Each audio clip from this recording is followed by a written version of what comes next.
Orando con la palabra. Te damos gracias infinitas, Padre bueno, por este día. Danos el Espíritu Santo para seguir avanzando, para seguir caminando. En la primera lectura encontramos cómo Pablo se enfrenta a muchas dificultades. Dice que en aquellos días llegaron unos judíos de Antioquía, de Iconio, y se ganaron la gente, apedrearon a Pablo y lo arrastraron fuera de la ciudad, dándole ya por muerto. Este Pablo me encanta porque está lleno del Espíritu Santo y se enfrenta a las situaciones más adversas por amor a Jesucristo. Predica la palabra, no tiene obstáculos. Los obstáculos los supera porque el amor que tiene en su corazón por predicar el Evangelio le hace superar todas estas realidades difíciles. Al día siguiente salió con Bernabé para Derbe. Después de predicar el Evangelio en aquella ciudad y de ganar bastantes discípulos, volvieron a Listra. Es el amor. Está cumpliendo con el mandato de Jesús al final del Evangelio de San Marcos, en el capítulo 16, cuando dice, vayan y prediquen.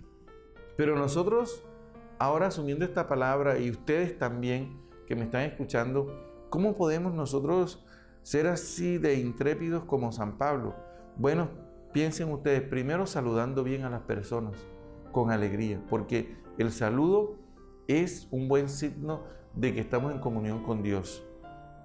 Hablando siempre positivamente de las cosas buenas que nos acontecen, comunicando siempre esperanza, dando siempre a las demás personas palabras de consuelo, ayudando a los demás siempre a vencer los miedos, las angustias, las tristezas. Así nosotros vamos anunciando el Evangelio de Dios, anunciando a Cristo. Dice que Pablo exhortaba a perseverar en la fe, diciéndoles que hay que pasar por muchas tribulaciones para entrar en el reino de Dios. Es verdad. Y luego dice que en cada iglesia designaban presbíteros, oraban, ayunaban y los encomendaban al Señor en quien habían creído. Es decir, es una dinámica de predicación, de oración, de ayuno, de encuentro con la palabra, de meditación, de silencio. Todo esto lo está viviendo Pablo, todo esto lo promueve Pablo, todo esto hace que Pablo llegue a ser un gran apóstol.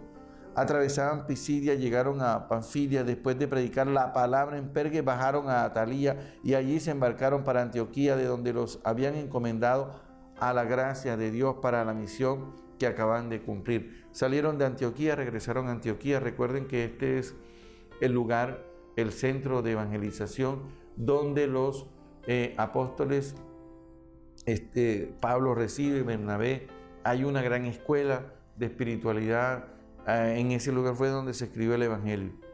¿Y qué hacen después de vivir toda esta experiencia? Se reunieron, igual que Jesús, cuando dice la palabra en el Evangelio de San Marcos, en el capítulo 6:30, que Jesús se reunió con los discípulos y ellos empezaron a contarle todo lo que el Señor había realizado a través de ellos.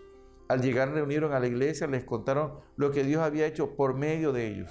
Es importante tener presente que fueron enviados en nombre de Jesucristo y que Jesucristo, nuestro Señor, al final en el Evangelio de Mateo dice que sustenta siempre la predicación de los que son enviados en su nombre.